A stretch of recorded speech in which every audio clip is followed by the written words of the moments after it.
कैसे हैं दोस्तों, आप सभी का हमारे नए वीडियो में स्वागत है। आशा करते हैं आप लोग अच्छे होंगे। आज मैं आपसे बात करने जा रहा हूं, अगर आप डेयरी फार्म कर रहे हैं, अगर आप गाय पाल रहे हैं या फिर भैंस पाल रहे हैं और उसके साथ दूध का व्यवसाय करना चाहते हैं तो आपको कौन कौन सी सावधानियां बरतनी चाहिए। अगर हम गाय पालन या भैंस पालन कर रहे हैं, अगर हम पर्सनली खुद के लिए, जैसे खुद घर पे खाने के लिए अगर हम गाय का चयन करना चाहते हैं तो हमें देसी गायों का चयन करना चाहिए। वहीं पे अगर हमें मार्केट में दूध बेच के अच्छा पैसा कमाना है तो हमें विदेशी नस्लों का चयन करना चाहिए। वहीं पे बहुत से किसान ऐसे रहते हैं या बहुत से कस्टमर ऐसे रहते हैं जो भैंस का दूध खाना पसंद करते हैं। तो आपको कौन कौन सी भैंस का चयन करें जो काफ़ी अच्छा और शानदार रिजल्ट देती है। तो आज इन सभी के बारे में हम डिटेल में जानकारी देंगे कि आपको सेट कौन सा कैसे रखना है, आपको सफाई का कौन कौन सी चीज़ों का ध्यान देना है, कौन कौन से रोग लगते हैं, इन सभी के बारे में हम डिटेल में जानकारी देंगे। वीडियो में आप अंत तक बने रहेगा। अभी तक आपने हमारे यूट्यूब चैनल को सब्सक्राइब नहीं किया तो चैनल को सब्सक्राइब जरूर कर लें, जिससे हमारे किसान संबंधित से लेकर पशु संबंधित सारी जानकारियाँ A to Z आपको मिल। दोस्तों पहले नंबर पर बात करें, अगर आप गाय पालना चाहते हैं या फिर भैंस पालना चाहते हैं तो गाय का बता दें, कुछ ऐसी देसी नस्लें हैं जिनको आप पाल के काफ़ी अच्छा और बेहतरीन रिजल्ट पा सकते हैं। खाने के लिए यह दूध गायों का दूध काफ़ी अच्छा और शानदार रहता है। जिसमें से हमारा पहले नंबर पे है साहिवाल, दूसरे नंबर पे है गिरी, तीसरे नंबर पे हमारा काकरेज, चौथे नंबर पे नागौरी और पाँचवें नंबर पे लाल सिंधी। आप इन 5 से 6 ब्रीड में से आप किसी भी ब्रीड की आप नस्ल की गाय को पाल सकते हैं जो दूध खाने के लिए काफ़ी अच्छी रहती हैं और काफ़ी शानदार रहती है। हालांकि देसी नस्लों में कुछ समस्याएं रहती हैं कि बच्चा देने के बाद इनकी जो बच्चियां रहती हैं 2 से ढाई साल में प्रॉपरली तैयार हो जाती हैं दोबारा हीट में आने के लिए। में भी हमारी कुछ विदेशी नस्ल की गाय रहती है, जैसे हमारा HF होल्स्टीन फ्रीजियन या फिर गिरलैंडो या फिर जर्सी। ये 2 से 3 ऐसी ब्रीड हैं जो एक दिन में 1 लीटर से लेकर लगभग 100 लीटर 120 लीटर तक हाईएस्ट दूध देती है। वहीं पे जो हमारी देसी नस्ल हैं 1 लीटर से लेकर 20 से 30 लीटर तक बहुत हद करके दूध देती है। तो अगर आपको दूध बेचना मार्केट में तो आप देसी नस्लों का चयन करिए। आपको पर्सनली खाना और काफ़ी अच्छा रिजल्ट चाहिए दूध का गाय के तो आप देसी नस्लों का चयन कर सकते हैं। वहीं पे जो हमारी विदेशी नस्ल की गाय रहती है वो बच्चा देने के 7 से 8 महीने के बाद से लेकर 15-16 महीने तक आसानी से इन गाय की जो बच्चियाँ रहती हैं वो हीट में आने के लिए प्रॉपरली तैयार हो जाती हैं। वहीं पर अगर आपको काफ़ी अच्छा दूध खाने का कुछ ऐसे कस्टमर रहते हैं जो भैंस का दूध खाना काफ़ी ज़्यादा पसंद करते हैं। जो हमारी भैंस का दूध रहता है उसमें घी काफ़ी ज़्यादा मात्रा में निकलती है। तो भैंस की बात करें, कुछ ऐसी नस्लें जो खाने के लिए भी काफ़ी अच्छी हैं और दूध बेचने के लिए भी काफ़ी अच्छी हैं। जिसमें से हमारा मुर्रा हो गया, भदौरी हो गई, महसाना हो गई और नीली रावी हो गई। ऐसी 3 से 4 ऐसी ब्रीड हैं जिनको आप पाल के काफ़ी अच्छा और शानदार रिजल्ट पा सकते हैं। यानी कि अगर आप डेयरी फार्म कर रहे हैं तो आपको पशुशाला कैसे रखनी है, आपका सेट कैसा रहना चाहिए। अगर आप सेट बना रहे हैं तो आपको यह जरूर ध्यान देना चाहिए कि हमारा सेट जो रहे काफ़ी अच्छा, खुला और हवादार रहे। दूसरे नंबर पे यह जरूर ध्यान देना कि अगर हम सेट अच्छे से बना रहे हैं तो हमारी प्रॉपर ऊंचाई जो सेट की है लगभग 10 से 12 फीट रखिए, जिससे गर्मी के मौसम में टेम्परेचर ज़्यादा पशुओं को ना लगे, पशु इससे बीमार भी हो सकते हैं। वहीं पे दूसरा ध्यान देना है कि जो सेट की नीचे वाली सतह रहती है उसको आप ढलान टाइप में रखिए, जिससे अगर पानी इकट्ठा जमा ना हो, जिसे गाय पेशाब करे या फिर भैंस करे तो उसका पानी इकट्ठा ना हो और धुलाई करने में भी आसानी रहे। तो यह कुछ विशेष चीज़ों का ध्यान देना। नाद की बात करें तो अगर आपके पास ज़्यादा पशु हैं तो आप नालीनुमा नाद बनाइए, जिसको हौदी भी बोलते हैं, आप स्क्रीन पे भी देख सकते हैं। वहीं पर अगर आपके पास 2-4 पशु हैं तो आप छोटी गोल वाली हौदी बनाइए, इसमें चारा देंगे तो काफ़ी अच्छा और शानदार रिजल्ट रहता है। फिर आपके पास गाय हो चाहे भैंस हो, आप अचानक से उनका खान पान चेंज नहीं करिए, जिससे पशु स्ट्रेस में भी आ सकते हैं। अगर आपकी गाय बच्चा दी है तो प्रॉपरली आप उसको कुछ दिन सूखा चारा दीजिए, नहीं तो हर पशु को आप नॉर्मली हरा चारा सूखा चारा मिक्स करके दीजिए। सही मात्रा में आप चारा दीजिए, डेली एक ही मात्रा में चारा दीजिए।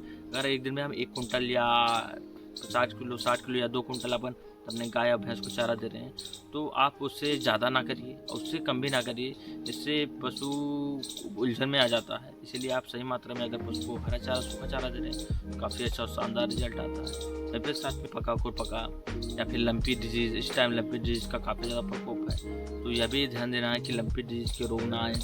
और आप पशुओं की सही समय पर आप पशुओं के खुर को साफ़ करिए, सींग को साफ़ करिए, पशुओं को समय पर धुलाई करिए। सही समय पर आप देखिए उनमें चीचड़ या फिर किलनी नहीं लग रहे हो, इसका भी आप विशेष करके ध्यान दीजिए। पशुओं को नहलाने के बाद अच्छे से आप कोई ऑयल ज़रूर लगाइए, जिससे पशु का जो काफ़ी सावधानी बरतनी रहती है कि पशु का शरीर हेल्दी रहे। और वहीं पे कुछ ध्यान देना है कि अगर आप पशु को टाइम टू टाइम टीका लगवा रहे हैं, पशु को टाइम टू टाइम टीका लगवाना काफ़ी अच्छा और शानदार रहता है। अगर आप पशु को टाइम टाइम पे टीका लगवा रहे हैं, पशु को टाइम टाइम पे आप मिनरल मिक्सचर दे रहे हैं, नमक दे रहे हैं और ख़ास करके साथ में कैल्शियम, आयरन के लिए गुड़ दे रहे हैं, तो पशु के स्वास्थ्य और हेल्थ के लिए काफ़ी अच्छा और शानदार रहता है। आपके पास गाय हो या भैंस हो, मिनरल मिक्सचर देना और चोकर, पशु आहार, हल्दी, नमक ये सभी देना अनिवार्य रहता है, जिससे पशु के पोषक तत्वों की कमी नहीं होती है और पशु का हेल्थ काफ़ी अच्छा और शानदार। समझ में नहीं आता कि हम प्रजनन कितने दिनों पे कराएं या फिर प्रजनन कराने के लिए हमें कौन कौन सी सावधानियाँ बरतनी चाहिए। अगर आप अपने पशु को सही टाइम पे मिनरल मिक्सचर दे रहे हैं, सही टाइम पे हल्दी, नमक और पशु आहार और चोकर साथ में दे रहे हैं, तो पशु का इम्यूनिटी पावर जब अच्छा रहेगा तो सही टाइम पे वो हीट में आएगी, तो सही टाइम पे प्रजनन के लिए तैयार हो जाएगी। प्रजनन के लिए अगर आपके पास आपके पास अगर सांड है या फिर भैंसे हैं तो आप उससे प्रजनन करा सकते हैं, नहीं तो आप डॉक्टर से एआई द्वारा भी करा सकते हैं। एआई द्वारा कराएंगे तो आपको अच्छी से अच्छी ब्रीड का इस में चयन मिल जाएगा। वहीं पे जो हमारी लोकल में जो हमारे पास सांड रहते हैं या फिर भैंसे रहते हैं, वो लोकल जो गांव में या फिर शहर में भी टहलते हैं, उनसे कराना तो एक फिक्स ब्रीड रहता है। लेकिन अगर आप एआई से करा रहे हैं, डॉक्टर से करा रहे हैं, तो वो अच्छी से अच्छी ब्रीड का चयन करके ही सीमन करेंगे तो काफ़ी अच्छा और शानदार रिजल्ट आता है। वहीं पे अगर आप दूध निकाल रहे हैं तो आपको यह ज़रूर ध्यान देना है कि आपको मार्केट देख के ही दूध का व्यवसाय करना है। आपके यहाँ से मंडी आप पास में रहे, आपके यहाँ से दूध बिकने के लिए ट्रांसपोर्ट की सुविधा अच्छी रहे, इन सभी चीज़ों का विशेष करके ध्यान देकर अगर आप डेयरी फार्म कर रहे हैं तो काफ़ी अच्छा और शानदार रिजल्ट आता है। तो आपको यह भी ध्यान देना कि अगर हम डेयरी फार्म कर रहे हैं तो हमारे नज़दीकी में पशु आसानी से मिल जाए और हमारा दूध आसानी से बिक जाए, इन सभी चीज़ों को काफ़ी विशेष करके सावधानी बरतनी रहती है कि साफ़ सफाई काफ़ी अच्छे से करिए।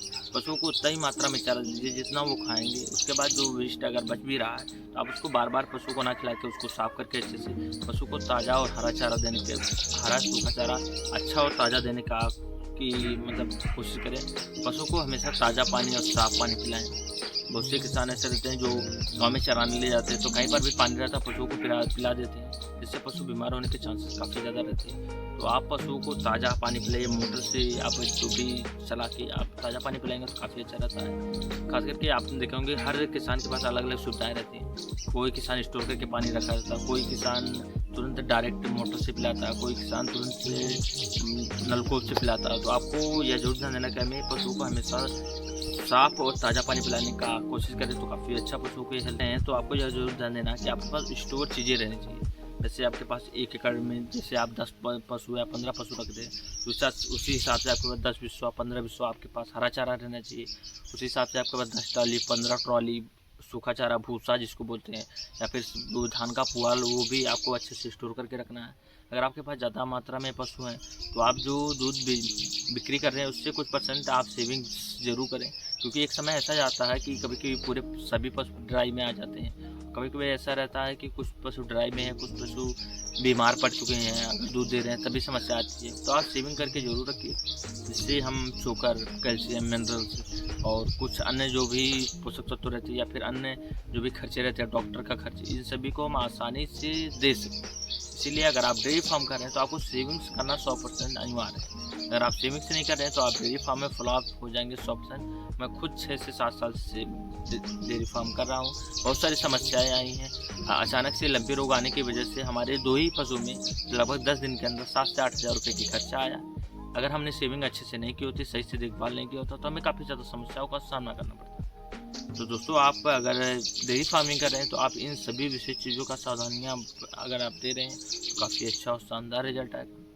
हालांकि सबसे महत्वपूर्ण जो बात है, अगर आप पशु खरीदने जा रहे हैं तो 2 से 3 चीज़ों का जरूर ध्यान दीजिए। पहले नंबर पे आपको देखिए कि पशु की आँखें एकदम चमकीली रहनी चाहिए, आँखों में कीचड़ ना आए। पशु की आँखों से पता चलता है पशु कितना हेल्दी है, कितना स्वस्थ है। दूसरे नंबर पर ध्यान देना चाहिए पशु की चमड़ी कैसी है।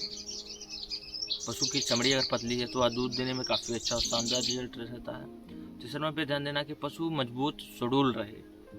जितना मजबूत आप देखेंगे उसका पैर या गला या पेट है, उसी हिसाब से उसका पैर और काफ़ी मजबूत रहना चाहिए, क्योंकि बच्चा देने के बाद पेट का वजन कम हो जाता है, लेकिन पैर अगर कमज़ोर है उसी हिसाब से गाय अच्छे से हेल्दी नहीं रहती, काफ़ी मजबूत नहीं रहती।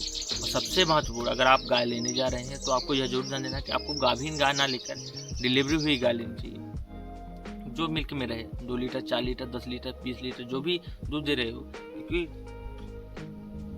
ज़्यादातर चांस रहते हैं आप पशु मंडी से लीजिए या फिर गांव से लीजिए, ज़्यादातर किसान धोखा दे देते हैं कि प्रेग्नेंट रहती हैं, तो उसमें से बेला फेंकने के चांसेस काफ़ी ज़्यादा रहते हैं, या फिर पशु अच्छे से लग नहीं रहा, या पशु अच्छे से दूध नहीं दे रहा, कितना दूध दे रहा, झूठ बोल कर भी दे देते हैं। तो आपको यह जरूर ध्यान देना कि आप जब भी बच्चा देने के 4 से 5 दिन या 10 दिन बाद अगर आप गाय या भैंस ले रहे हैं तो काफ़ी अच्छा और शानदार रहता है। आपको पता चल जाएगा कितना दूध है, गाय लगने में कैसी है, भैंस लगने में कैसी है, इसका बच्चा कौन सा है, इसकी नस्ल कौन सी है, बच्चिया देगी कि बछवा देगा, या फिर कटरी देगा या पड़वा देगा, इन सभी के बारे में पूरी जानकारी आपको मिल जाएगी। इसीलिए अगर आप गाय या भैंस खरीद रहे हैं तो इन चीज़ों का विशेष करके ध्यान देकर, और अगर आप डेयरी फार्मिंग करना चाहते हैं तो इन सभी विशेष चीज़ों का ध्यान जरूर दीजिए। बाकी दोस्तों, जानकारी अच्छी लगी तो वीडियो को ज़्यादा लाइक करें, कमेंट करें, ज़्यादा से ज़्यादा किसान दोस्तों के पास शेयर करें, क्योंकि अगर वह डेयरी फार्मिंग कर रहे हैं तो इन सभी चीज़ों का विशेष करके ध्यान देना जो काफ़ी आवश्यक है। बाकी मिलते हैं आपसे अगले वीडियो में। आज के लिए धन्यवाद दोस्तों।